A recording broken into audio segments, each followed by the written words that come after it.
Abra la Biblia ahí en Jueces, capítulo 21. Téngalo ahí. Dios bendiga a todos aquellos que nos miran por este canal de YouTube. Es un placer poder llegar hasta sus hogares. Es un placer poder llegar hacia donde están, hacia los países que también nos miran. Es una enorme bendición poder llegar a sus hogares a través de este medio. La verdad, los invitamos, si andan por aquí por Argentina, Constitución 2354, aquí en la capital federal. Puede venir a 10 minutos del obelisco, está muy cerca. Es importante saber que en la vida que Dios nos ha dado, uno vive tiempos de decisiones. Note que cuando tenemos uso de razón y empezamos a madurar y empezamos a tener responsabilidades y empezamos a ver la vida real, hay momentos en la vida que nosotros tenemos que tomar decisiones. Decisiones de todo tipo, de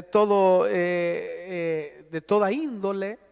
Hay momentos en donde debemos de tomar decisiones. Lo tremendo es que una decisión puede marcar la vida para siempre. Una decisión que podamos tomar marca la vida definitivamente. Por eso es muy importante tomar decisiones. Y yo quiero hablarle de las decisiones que salen mal. Lo tremendo es que una decisión, entonces, repito, puede marcar la vida para siempre. Por eso debemos de tener mucho cuidado de las decisiones que vamos a tomar. Decisiones para casarse, decisiones para comprar una casa, decisiones para todo tipo de cosas, decisiones para el novio que va a elegir o la novia que va a elegir. O sea, es tremendo eso, porque eso puede marcar su vida para siempre. ¿Por qué le digo esto? Porque a veces tomamos decisiones sin consultar a Dios o a nuestra cobertura que Dios ha puesto sobre nosotros. A veces no nos importa el consejo de las decisiones que vamos a tomar, que van a marcar la vida de los hijos, la vida del hogar, la vida de irse de un lugar a otro. Mire, Dios ha puesto autoridades delegadas que velan por nuestras almas. Y que de seguro cuando uno ha tomado a alguien como su pastor o como su autoridad, es importante que a veces lo hagamos participar en las decisiones cruciales que vamos a tomar en la vida, porque tal vez el consejo que nos pueda dar este hombre o esta mujer puede realmente traernos una respuesta o una solución. Lo triste es que cuando uno deja de tener consejo espiritual o lo ignora, las consecuencias pueden ser graves. Grave es porque a veces el pueblo toma decisiones por su propia cuenta. O sea, sin tener dirección de Dios. Sabemos nosotros, hermanos, que Dios puso autoridades, ministerios, apóstoles, profetas, maestros, evangelistas y pastores para edificar la iglesia. Y de seguro Dios los dota, porque los capacita, dice la Biblia, para que de esa manera su pueblo pueda disfrutar de protección, de cuidado, de pasto, de palabra. ¿Por qué le digo esto? Porque Dios dirige a través de autoridades, a través de ministros llamados por Él, innegablemente, porque sabemos que hoy en el mundo hay muchos que no son llamados. Y que a veces, hermano, en vez de darte un buen consejo, lo que hacen realmente es destruir, porque tal vez el consejo de él no es un consejo adecuado. Quizás es una persona, hermano, que no tiene mucho cuidado en expresarlo, y por eso a veces el enemigo se ha aprovechado y hay ovejas que no se ministran o no hablan de las cosas que van a hacer, y ahí el enemigo se aprovecha porque él sabe que el consejo de alguien adecuado es importante. La Biblia dice que en el último tiempo Dios restaurará consejeros. Fíjense. Quiere decir que va a haber necesidad de restauración de consejeros. Usted y yo podemos ser uno de ellos. Entonces, si Dios va a restaurar consejeros, significa que va a haber la necesidad de que esos consejeros tengan la dirección de Dios para que puedan direccionar bien al pueblo o aquel que necesita verdaderamente un consejo. Porque a veces ha habido, hermano, malos consejeros que les han contado quizás las decisiones que van a tomar en la vida y lo que hacen es publicarla o hacerla, hermano, hacerla pública cuando hay cosas que uno como ministro debe de saber, que hay cosas que no se publican. Hay cosas que se van a morir con uno, que van a irse a la tumba si es que no viene el Señor. Y uno las tiene guardadas ahí, como cuando el sacerdote, dice la Biblia, que comía 5 panes, se los comía él, eso habla de administración, y 5 panes se los entregaba a Dios. Eso nos habla que hay cosas que vamos a comer, que vamos a tragar para poderlo aplicar espiritualmente, y hay cosas que van a ser verdaderamente únicas en uno. Bueno, a mí me ha pasado, llevo cosas que me las llevaré hasta el cielo, de ovejas que han confiado en sus problemas y sus necesidades. ¿Por qué le digo todo esto? Repito, porque Dios dirige a través de autoridades, ministros de Él, llamados. En Jueces dice así, para entrar en detalle: en esos días no había rey en Israel. Oiga, cada uno hacía lo que le parecía bien ante sus ojos. Oye, esto nos muestra que cuando alguien no tiene una autoridad sobre él, puede hacer lo que le parece bien a sus ojos. Y eso puede traer tremendas consecuencias. Lo triste es que eso puede acarrear graves problemas en la vida de esa persona. Por eso quiero hablarle de una historia. La historia de unos hijos de Dios que vivían en esos tiempos de los jueces, en estos tiempos tremendos, de gran apostasía, como hoy nosotros vivimos un tiempo de gran apostasía. Usted sabe que, hermano, usted puede ver, oír en los medios de comunicación la apostasía tremenda que existe, hermano, y es como que se mira más la apostasía que la verdad. Vivimos eso por la televisión, por los medios de comunicación. Pero quiero contarle de una familia de Dios, una familia que tomó una decisión, pero que esa decisión, hermano querido, que tomó, le trajo grandes consecuencias. Quiero que vaya al libro de Ruth o mírelo en la pantalla si usted así lo desea y anótelo para que después lo estudie. Ruth capítulo 1, dice así el versículo 1. Aconteció que en los días en que gobernaban los jueces, hubo hambre en el país, y un hombre de Belén de Judá fue a residir en los campos de Moab con su mujer y sus 2 hijos. ¿Oyó? Igual a los tiempos que vivimos hoy, tiempos de hambre.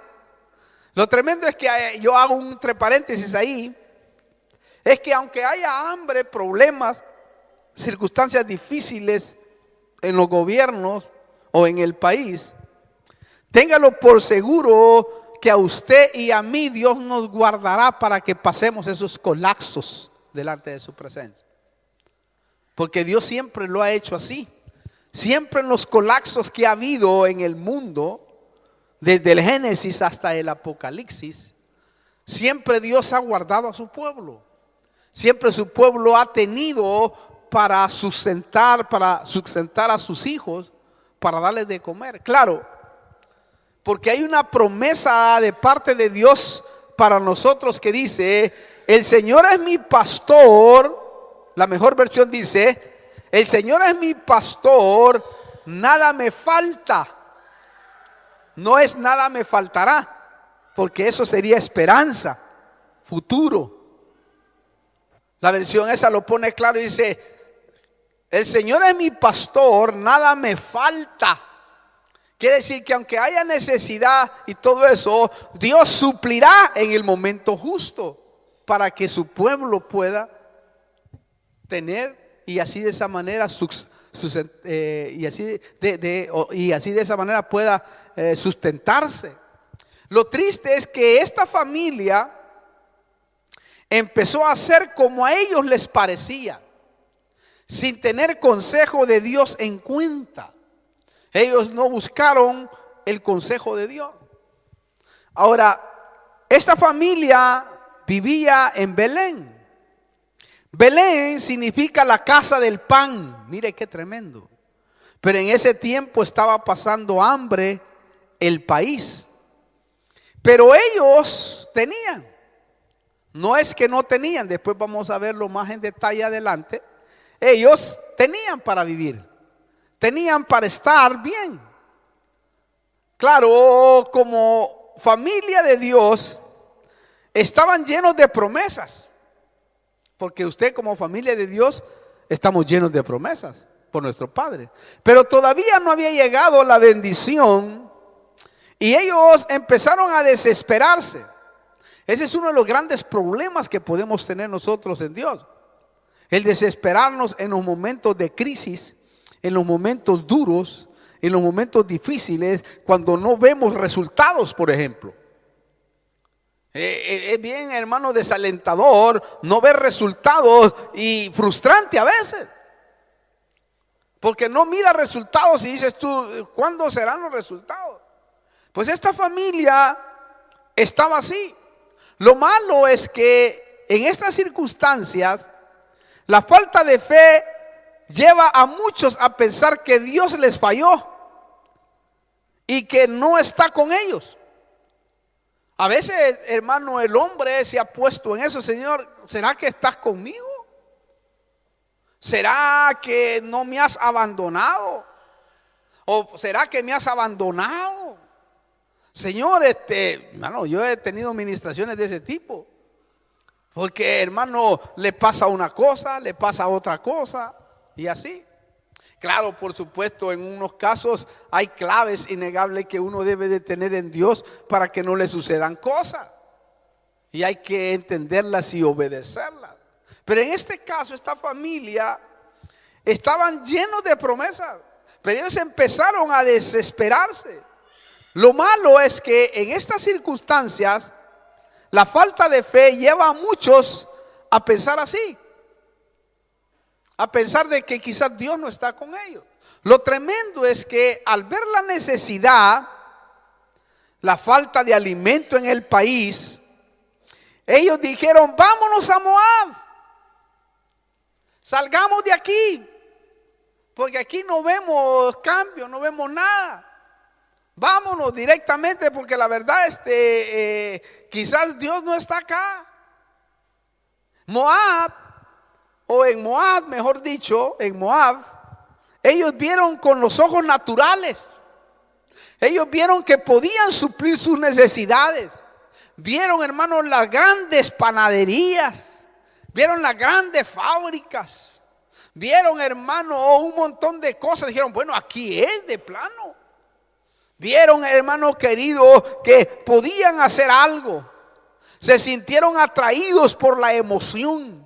Se sintieron atraídos por muchas cosas que a veces al hombre natural le pasa.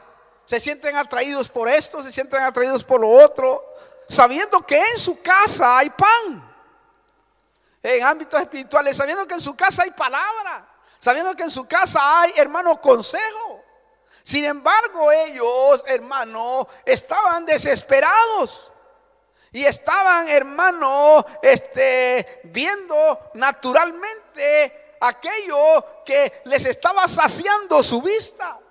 Claro, a veces en el razonamiento nos proponemos cosas que no son lógicas a la mente. Repito, a veces en el razonamiento nos proponemos cosas que son lógicas a la mente. Ellos cuando vieron todo lo que pasaba en Moab dijeron, no, esto es lógico.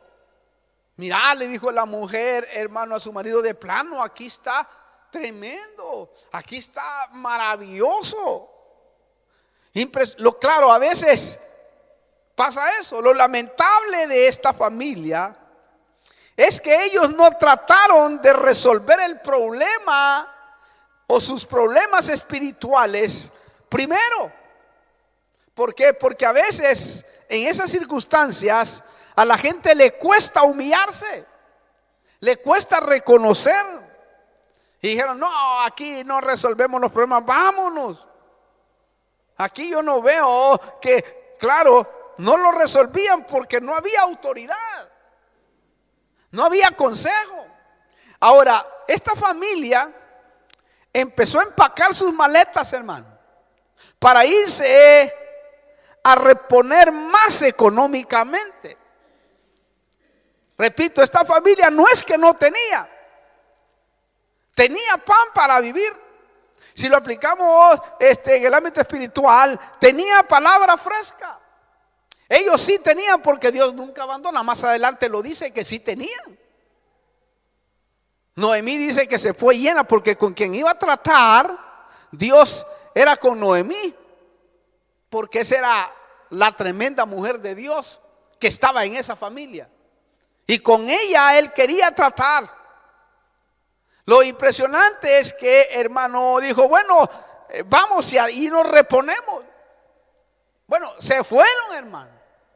Lo triste fue que ellos cometieron dos errores. Cuando uno estudia el capítulo de Ruth, o Ruth entero, uno mira que cometieron dos errores. Primero, no tratar de resolver su problema espiritual en Canaán, en Belén.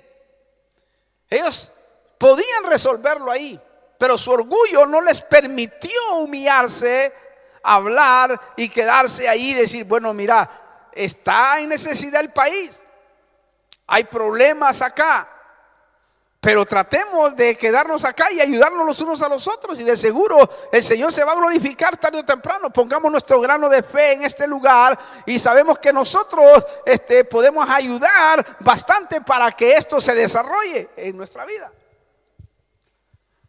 Ese fue el primer error. El segundo es decidir sin consultar para ir a Moab. No consultaron para ir allá.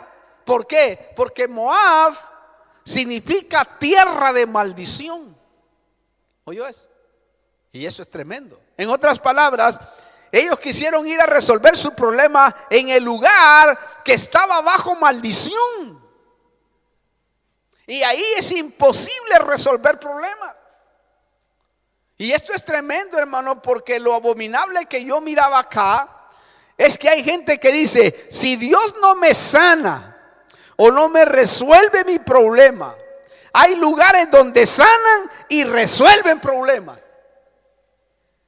En otras palabras, hermano, dicen, de alguna manera conseguiré mi salud o resolveré mi problema.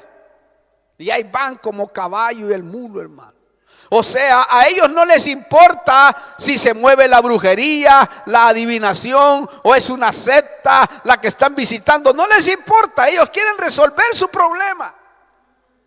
A ellos no les importa si lo que practican ahí ocultamente es adivinación o es algo que está en contra de la palabra. Ya no les importa. Incluso, hermano, se caracteriza tanto la mente que los errores doctrinales o los errores que se viven ya no les importa. No importa si celebran esto, si celebran lo otro. Ellos se acomodan al sistema en donde están. Aunque el sistema, ellos saben concretamente que el sistema que están viviendo está errado. Eso es lo peor. Aunque saben, hermano querido, que ahí se mueven cosas raras, no importa, ellos quieren que se resuelva su problema. Por eso muchos caen, hermano, en sectas, Dios mío, terribles. Versículo 2, mire lo que dice de Ruth 1:2. Aquel hombre se llamaba Elimelech, y su mujer se llamaba Noemí. Aquí aparece Noemí, mire. Los nombres de sus dos hijos eran Mahlón y Kelión,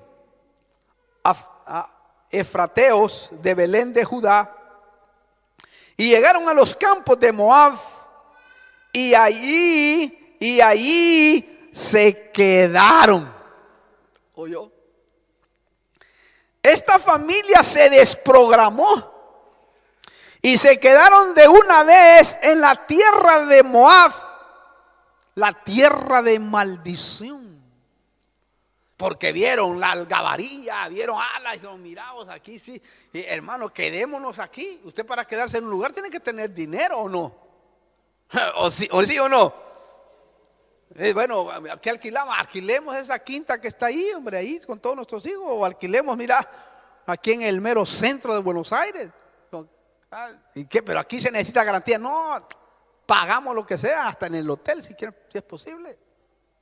Allí dice, se quedaron. No crea que se quedaron debajo de un árbol o de la calle. Se quedaron ahí, ya va a ver por qué. Para que no me quiero adelantar. Lo tremendo es que les empezó a ir muy bien. Dice, gloria a Dios, ya ves que aquí era. Les empezó a ir muy bien. Empezaron a ganar muy buen dinero. Dijeron, ¿viste vos? Le pegamos al blanco. Le dimos exactamente. Y empiezan, hermano, a decir, no, mirá qué tremendo. Aquí nos va de maravilla. Aquí nos va una enorme bendición. Incluso, hermano, sus hijos. Mira esto, qué tremendo. Sus hijos consiguieron novias moabitas. Mira mis hijos con estas hermosas mujeres. Qué bárbaro. Versículo 4. Y ellos se casaron con mujeres moabitas. El nombre de uno era Orfa y el nombre de la otra era Ruth. Y habitaron allí unos 10 años. Wow. ¿Oyó eso? 10 años habitaron. Parecía todo ok. Parecía todo perfecto.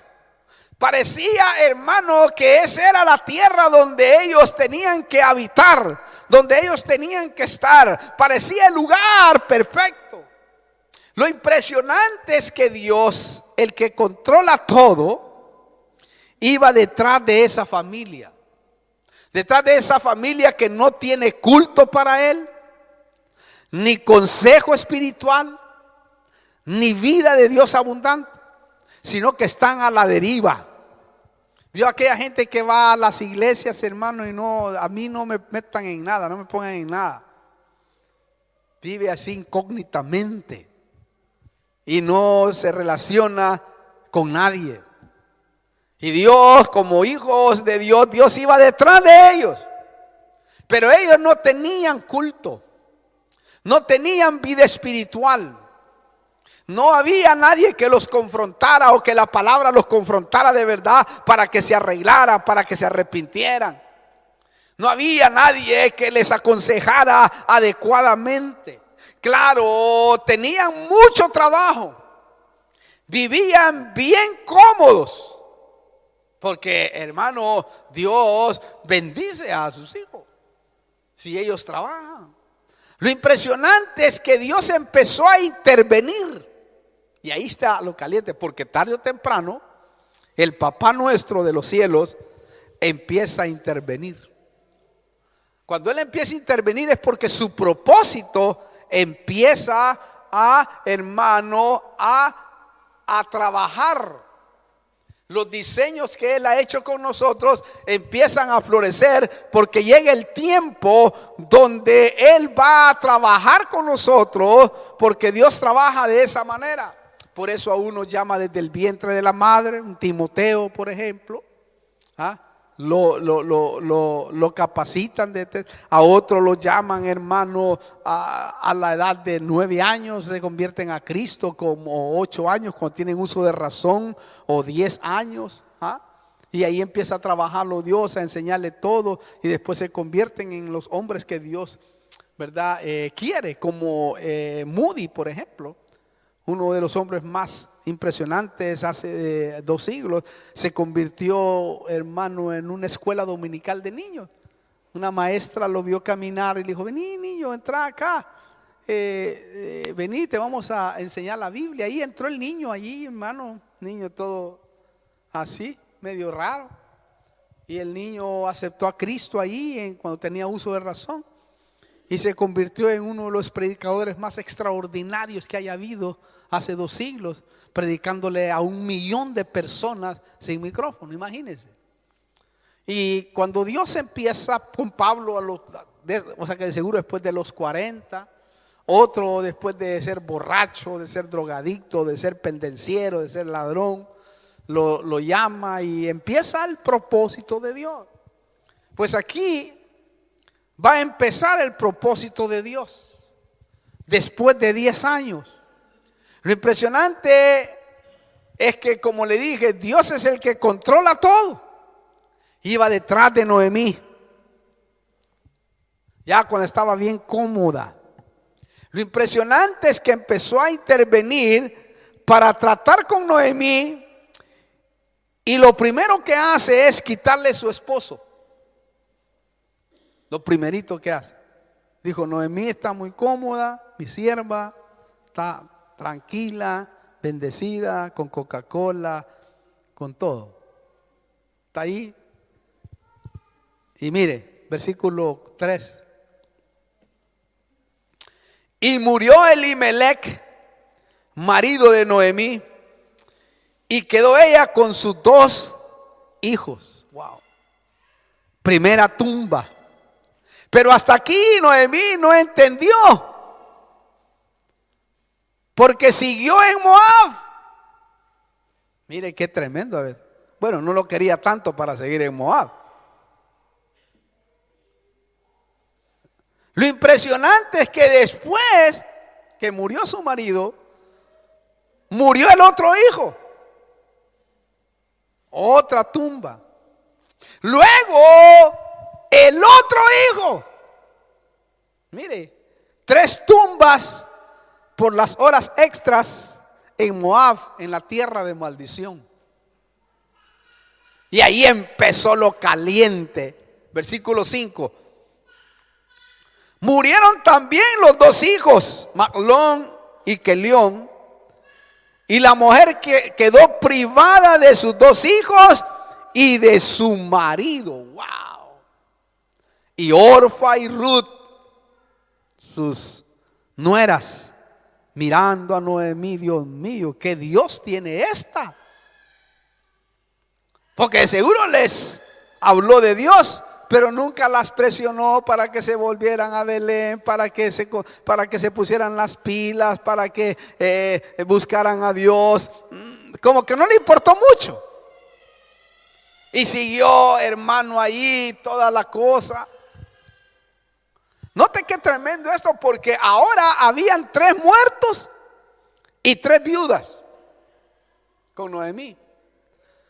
Lo que podemos ver espiritualmente acá es que lo que Dios quería con esta creyente Noemí es que no resolviera su problema en Moab, el mundo, en la tierra de maldición.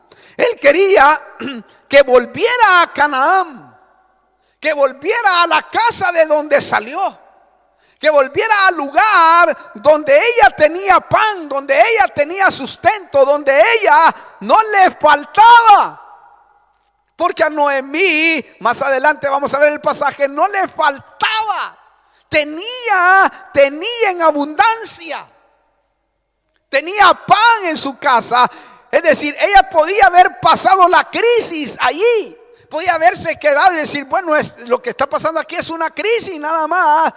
Pero yo sé que Dios se va a glorificar grandemente, porque es la casa de Dios, es la casa del pan, es la casa donde hay provisión. No solamente física, sino espiritual. Mire, cuando Dios te introduce a la tierra de Canaán, es para que la conquistes. Es como cuando usted va a un lugar, hermano, en donde usted se siente satisfecho, en donde usted se siente que hay palabra, se siente que hay alimento, se siente que está sustentado. Entonces lo que hace es verdaderamente conquistar sus deseos, sus anhelos. Servirle al Señor con todo el alma, con todo el corazón. Usted se siente que, hermano, algo debe de conquistar porque tiene la palabra justa, la palabra certera en su vida. Usted sabe que ahí se mueve algo de Dios y que Dios tarde o temprano se va a glorificar en su vida, en su familia, en sus hijos, en su privilegio, en su ministerio.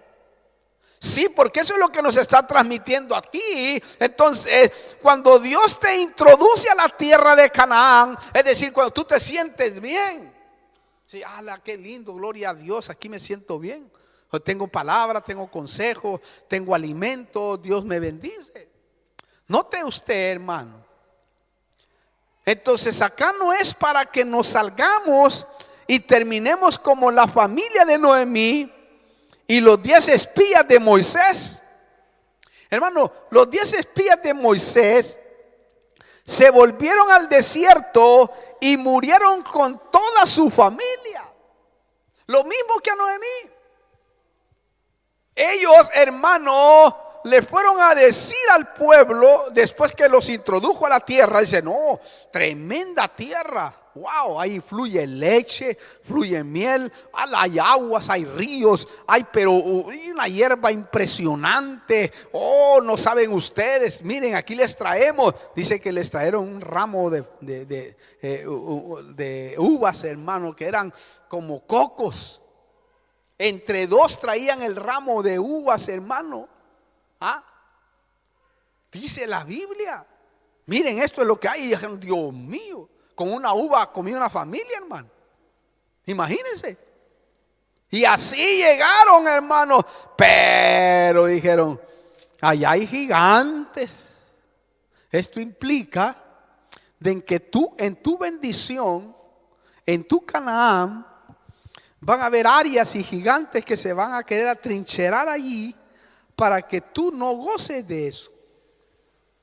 Recuerde que hay un tiempo de conquista.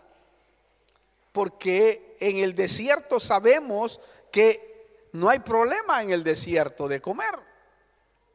Ahí los alimentaba Dios, sobrevivían ahí. Pero en la tierra de Canaán, no de huir de la tierra de Canaán.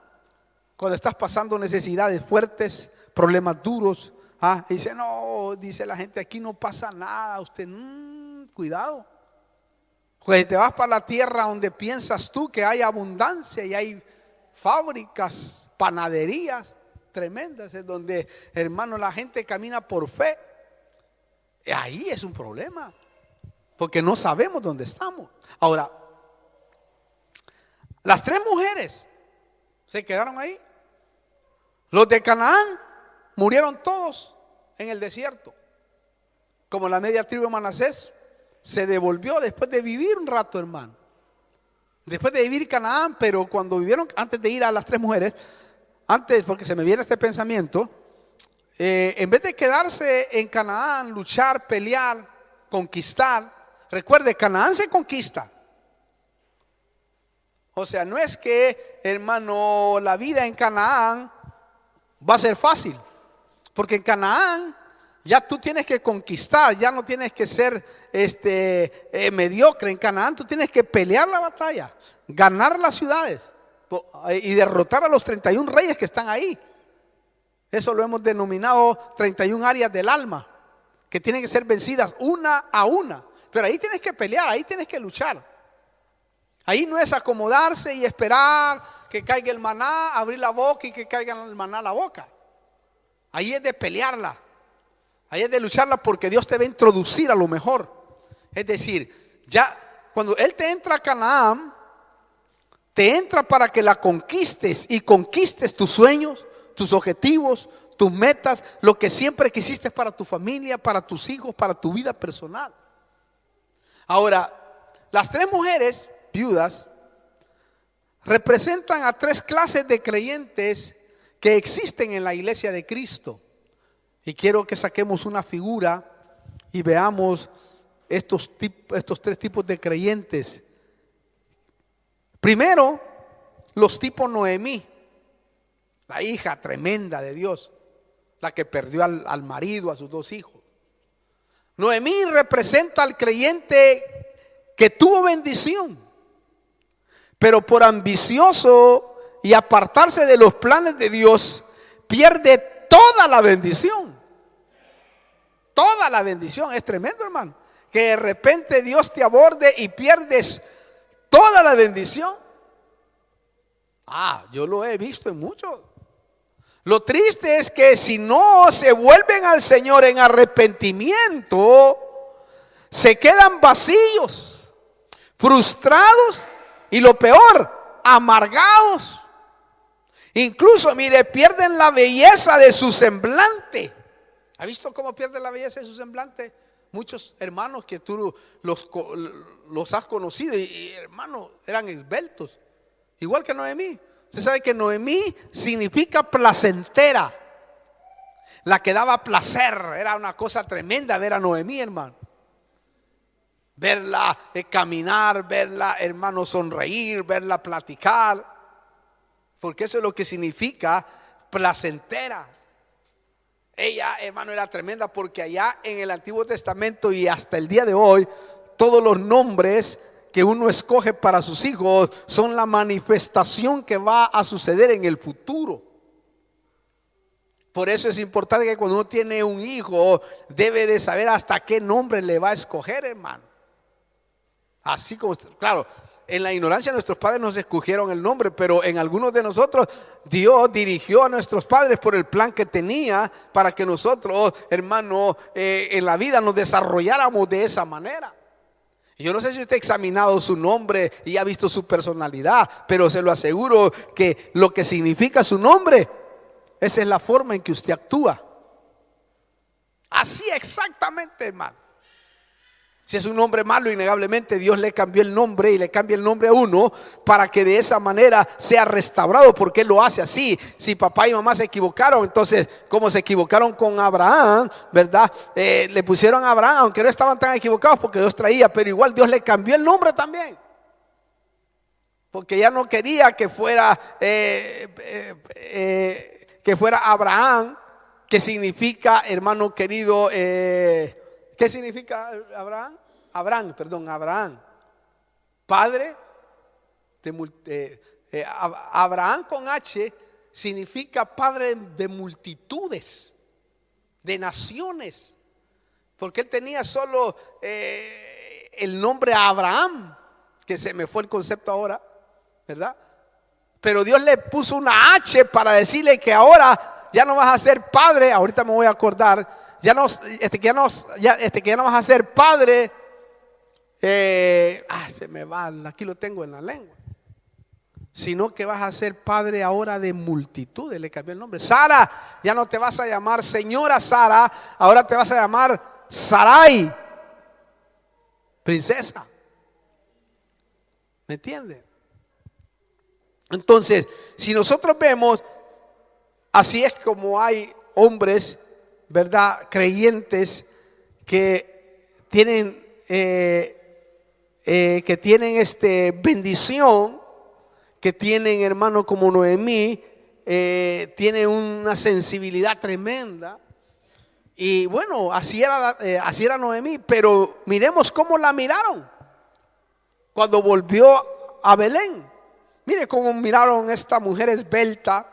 Y ahí en el capítulo 1, versículo 19, vamos a ver al 21. Caminaron pues las dos hasta que llegaron a Belén. Y sucedió que cuando llegaron a Belén, oiga, toda la ciudad, era famosa. Toda la ciudad, quiere decir que Noemí no era cualquier hermanita. Dice toda la ciudad, ¿oyó? Y sucedió que toda la ciudad se conmovió, wow, a causa de ellas. Y las mujeres decían, ¿no es esta Noemí? Llegó toda pálida, toda sucia de la cara. Llegó toda, hermano, despeinada. Antes llegaba con rulos. Llegaba perfumada. Si no es esta Noemí. Y ella le dijo, no, me llamen Noemí, no me llamen placentera. Llamadme Mara. Amargada quiere decir eso, amargura. Llamadme Mara, porque el trato del Todopoderoso me ha llenado de amargura. Wow, mira cómo llegó hecho bolsa, hermano. Llena. Ahí está, mire. Oiga esto, por favor. Llena me fui. ¿Notó que se fue llena? Quiere decir que tenía plata, hermano. Llena me fui, pero vacía me ha hecho volver el Señor. ¿Por qué me llamas Noemí? Ya que el Señor ha dado testimonio contra mí y el Todopoderoso, oiga, me ha afligido. Y Ruth se le quedaba viendo, decía, Dios mío, qué Dios el que tiene esta mujer. Qué tremendo. Así es, ¿no? Ya me imagino, porque Ruth se le pegó a ella con el alma. Así es tu Dios, así es. Yo conozco a Dios. Mira, cuando llegó a Belén, Ruth vio, Dios mío, aquí todos estos aman a Dios. Oiga esto.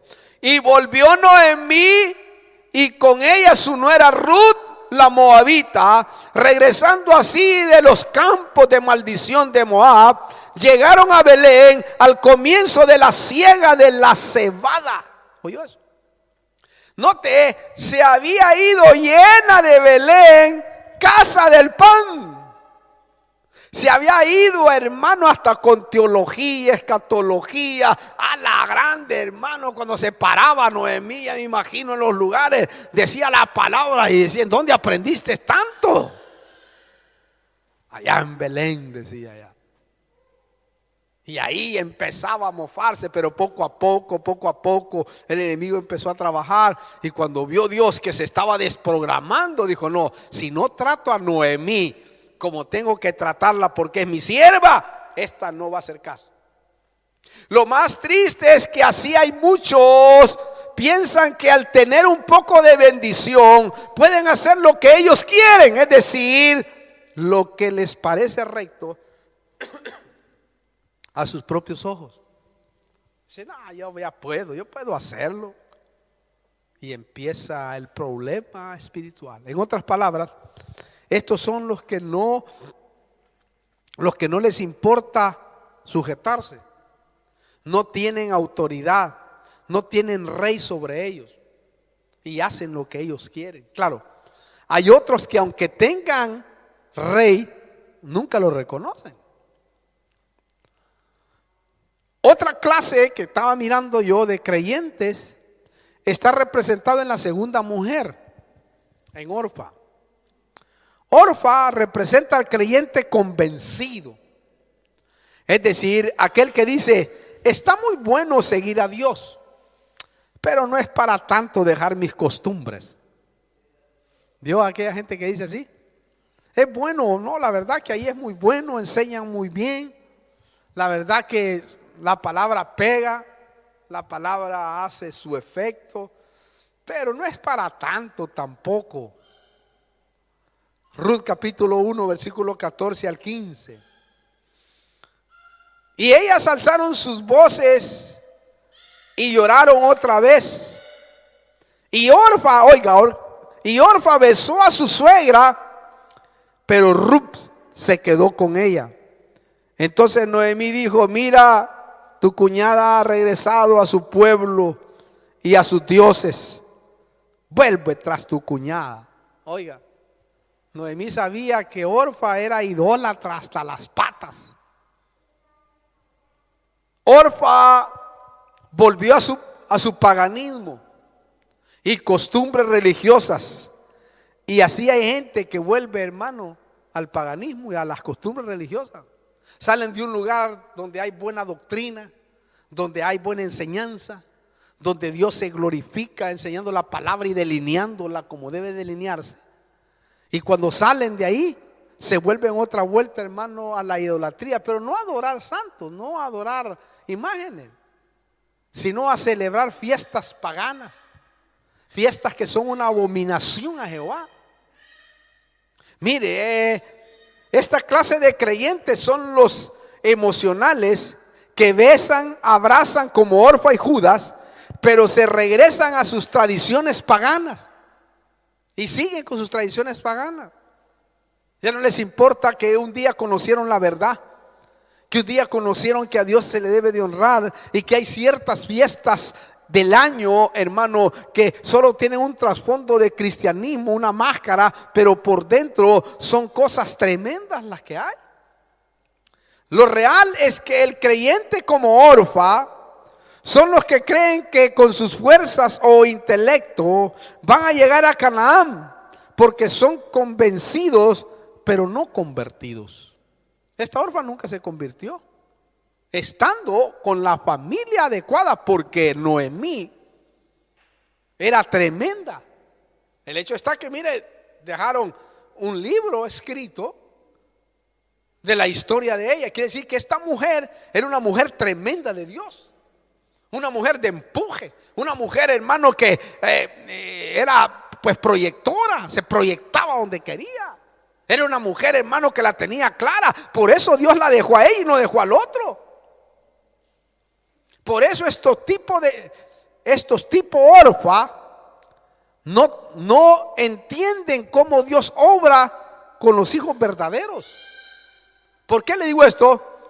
Porque quieren analizar al Dios de Noemí con la razón. Dijo, ese Dios tuyo es tremendo, no, hombre, a mí no me pasa nada. Y mira todo lo que hizo tu Dios. Te mató primero a tu marido, luego nos quitó a nuestro marido. Lo sorprendente es que Ruth se enamoró de un Dios que corrige con vara. ¿Por qué? Porque había visto y escuchado la historia de Israel. Ruth había escuchado a Noemí. Ruth de seguro había visto cómo aquella mujer emprendedora nunca, hermano, dejaba de adorar al Dios del cielo. En otras palabras, mire, esta Ruth, hermano, entendió que el Dios que tenía Noemí no era cualquier Dios. No era el Dios pagano que ella adoraba. No era el Dios pagano que ella le rendía culto, hermano, sino que era un Dios tremendo. Porque ve a Noemí regresar a Belén. Aparte, mire, este tipo de creyentes es el que se abandona por convicción para que lo lleven a Canaán. Dice, yo quiero ir a Canaán. Me has hablado tanto de la tierra, me has hablado tanto de que ahí hay pan, que ahí hay palabra, que ahí hay miel, hay revelación, que ahí hay leche, hay palabra pura. Oh, me has hablado tanto ahí, yo quiero ir ahí. Yo quiero ir a probar qué es lo que hay allí. Y llévame. Mire, Ruth entendió que si Dios usa la vara de la corrección, es porque ama y porque nos ha tomado por hijos y porque está interesado en nosotros. Dios está interesado en ti, está interesado en mí. Y por eso a veces no se entiende la corrección. Incluso, mire, logra entender los tipos Ruth que Dios en su misericordia perdona, para que comprendamos que a veces las decisiones que tomamos no son las correctas. Ahí entendió ella que la decisión que había tomado Ruth con Abimelech, su esposo, no era la decisión correcta. Pero también entendió que Dios tenía planes, diseños, porque a ella la iba a tratar. Lo tremendo que yo miraba también, que Ruth entendió que las decisiones para seguir a Dios son personales. Porque ella entendió que el trato era personal con Noemí. dijo: ahora entiendo que Dios está tratando contigo, mi querida suegra. Ahora entiendo, con esto que me has enseñado en el camino, estos 10 años que viví contigo, ahora comprendo que el Dios que tú sirves trata personalmente con cada uno de sus hijos. ¿Por qué le digo esto, hermano? Porque Noemí le rogó a Ruth que se devolviera a sus dioses y a su familia. Repito, versículo 15 de Ruth 1:15. Entonces Noemí dijo: mira, tu cuñada Orfa ha regresado a su pueblo y a sus dioses. Vuelve tras tu cuñada, vete. Lo tremendo es que lo que Ruth había visto al Dios de Noemí, que cumple su palabra, es decir, lo había pesado en su corazón. Ella tenía claro, porque dice el versículo 16 al 18 ahí mismo de Ruth 1. Pero Ruth dijo: no insistas que te deje o que deje de seguirte, porque a donde tú vayas iré yo, y donde tú mores, moraré. Tu pueblo será mi pueblo y tu Dios mi Dios. Donde tú mueras, ahí moriré y ahí seré sepultada. Así haga el Señor conmigo y aún peor. Oiga esto, hermano: si algo excepto la muerte nos separa. Al ver Noemí que Ruth estaba decidida a ir con ella, no le insistió más. Note usted, qué tremendo, ¿no? Qué tremendo es que cuando alguien tiene revelación y dice: yo sé lo que tú tienes, Noemí. Sé que ahora no tienes nada. Sé que ahora estás pasando momentos duros. Sé que ahora estás amargada. Sé que ahora no tienes ni siquiera donde caer muerta, no tienes ni siquiera donde vivir. Sé que ahora estás pasando una transición tremenda, horrible. Sé que ahora estás viviendo tiempos delicados en tu vida. Pero yo nunca dejaré de ver el Dios que tú tienes. Cómo le adoras, cómo le alabas, cómo le bendices, cómo esperas, cómo tienes fe, cómo hablas de Él. Que te paras en cualquier lado y cuando hablas de Él no te importa lo que estás pasando. No te importa si una tormenta está encima de ti. Tú tienes ahí la convicción de que ese Dios que te trató a tu marido y a tus 2 hijos, ese Dios es tremendo y poderoso. Es como decirle: ¿por qué lo sigues? Algo tiene ese tu Dios, porque lo sigues fielmente. Te rindes y reconoces que Él está tratando contigo. Reconoces que verdaderamente lo que Él está haciendo no es algo malo, aunque a los ojos de los hombres se mire malo. Estoy viendo que ese Dios que tú adoras es tremendo, tremendo. Yo no comprendo mucho, pero ese es el Dios que yo quiero. Y eso es lo que está diciendo: yo voy a morir donde tú mueras, no importa, yo me agarro de ti y aún me haga peor. Oiga, ahí dice: aún me haga peor, no importa, pero yo quiero creer en ese Dios, yo quiero servir a ese Dios. Wow, hermano. ¿Usted se da cuenta ahí? Mire, Ruth había visto al Dios de Noemí que cumple su palabra, es decir, lo había pesado en su corazón. Ruth le pasó lo mismo que le pasó a Eliseo. ¿Se acuerda de Eliseo?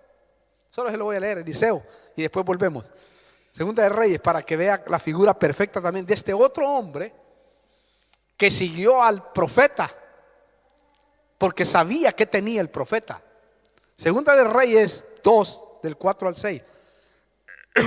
Dice: Elías entonces le dijo: Eliseo, te ruego que te quedes aquí, porque el Señor me ha enviado a Jericó. Pero él dijo: vive el Señor y vive tu alma, que no me apartaré de ti. Y fueron a Jericó. Y los hijos de los profetas que estaban en Jericó se acercaron a Eliseo y le dijeron: ¿sabes que hoy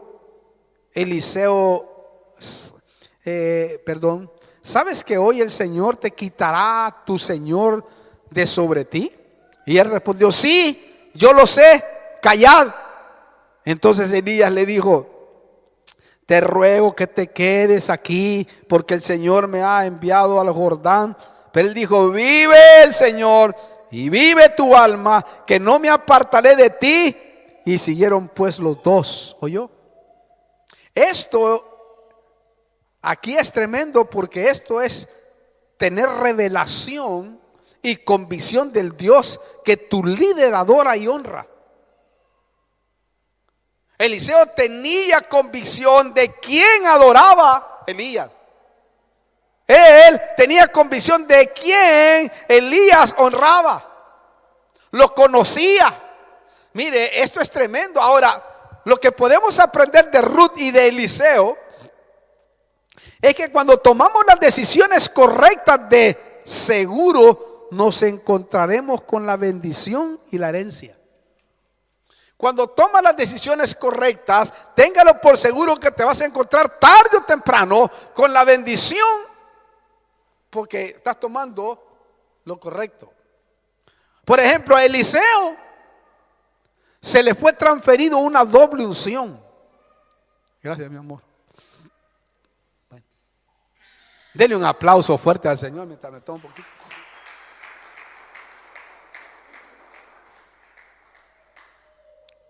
Mire, a Eliseo se le transfirió una doble unción, porción de Elías. Es decir, fíjense qué tremendo, Eliseo hizo más milagros que Elías.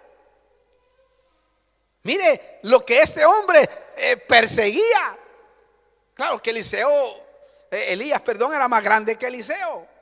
Pero lo que este hombre sabía era lo que tenía ese hombre. A Ruth también, ¿por qué? Porque al llegar a Canaán se encontró con su redentor. Se encontró con la bendición. Porque eso es lo que significa el hombre Boaz. Es decir, con su redentor, con el que le suple. Ruth, vamos a Ruth de nuevo para que lo vea. Ruth capítulo 4. Versículo 13. Oiga esto. Ruth 4. Boaz, dice, tomó a Ruth y ella fue su mujer y se llegó a ella, y el Señor hizo que concibiera, y ella dio a luz un hijo. Entonces las mujeres dijeron a Noemí, bendito sea el Señor que no te ha dejado hoy sin redentor.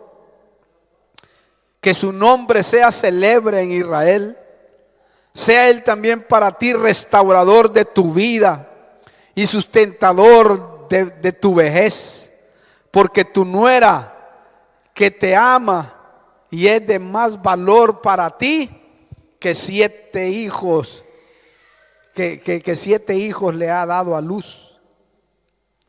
Entonces Noemí tomó al niño, lo puso en su regazo y fue su nodriza. Y las mujeres vecinas le dieron un nombre diciendo, le ha nacido un hijo a Noemí. Y lo llamaron Obed. Él es el padre de Isaí. Oiga, el padre de David. Mire qué tremendo los diseños de Dios. ¿Oyó?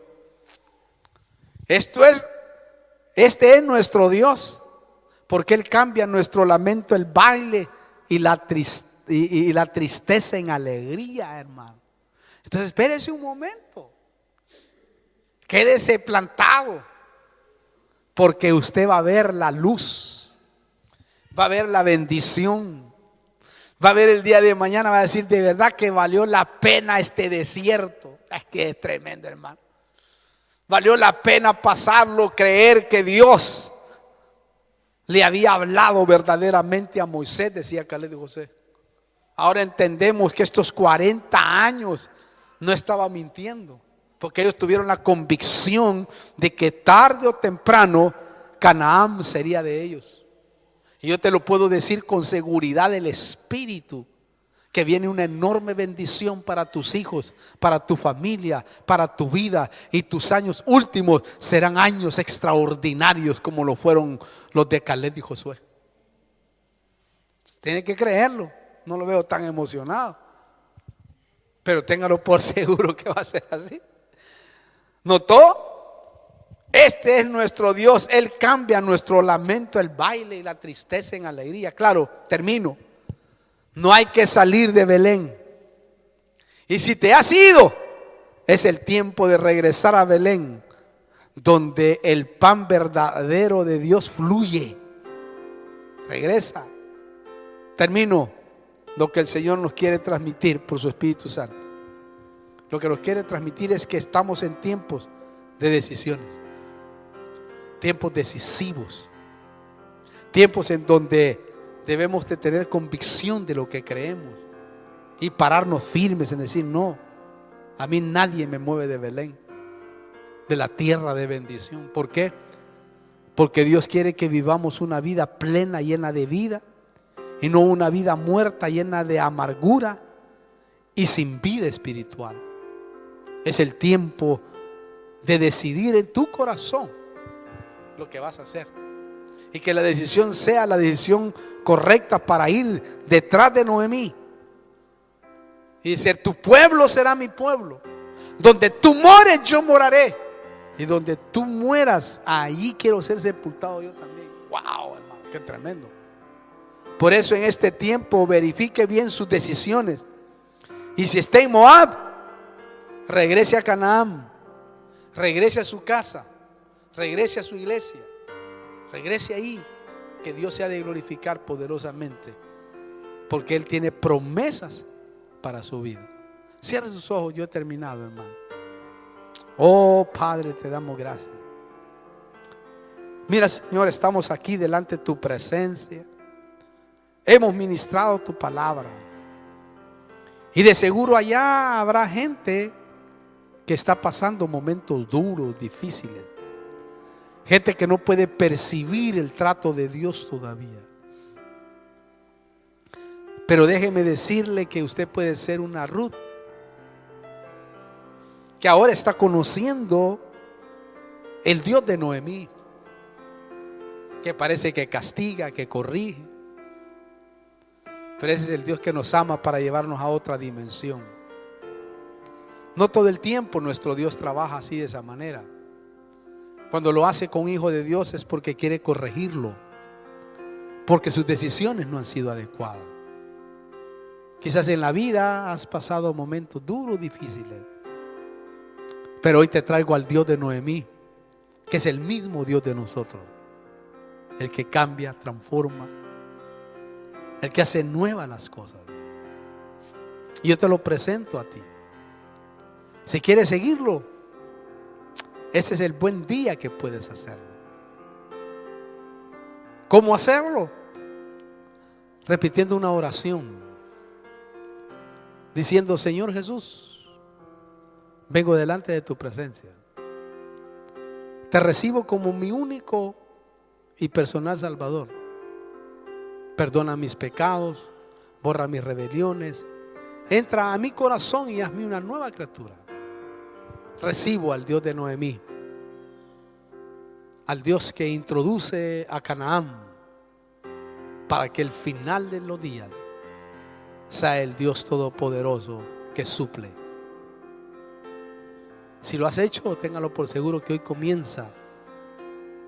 comienza la caminata hacia Canaán, en donde Dios quiere bendecirte, en donde Dios quiere darte un redentor, como se lo dio a Noemí, como se lo dio a Ruth. Por eso yo voy a orar: Padre,